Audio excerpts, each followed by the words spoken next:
asxaabta Dira News mahadsanidin goor walba iyo waqti walbaba waxaan qabaa su'aal aniga aad iigu muhiim ah aan jeclaan lahaana inaad iiga jawaabtaan. Assalaamu calaykum walaal, waxaan ahay gabar aan guursan wali walaal, mar walba waxaan dareemaa dareen xoog badan xilli walba waxna waa bartaa guur diyaar uma ihi hadda soomi lahaana waqti dheer ayaa ku jira waxbarashada walaal waxaan sameeyo ma aqaan waxaan jiraa 22 sano habeenkii xataa ma seexdo dareen tartiisa. aad ayaad u mahadsan tahay walaal, haddii aan isku dayno jawaabtaada intii karaankeena ah dareenka badan waxaa lagu xaliyaa guurka iyo waxbarashadana isma diidaan.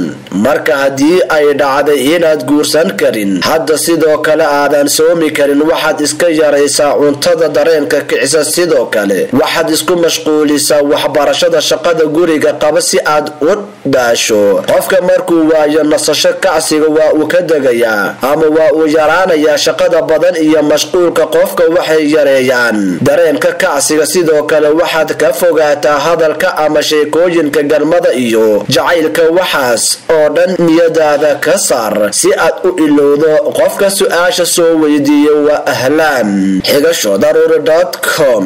su'aal walba aad qabtaan noo soo dira.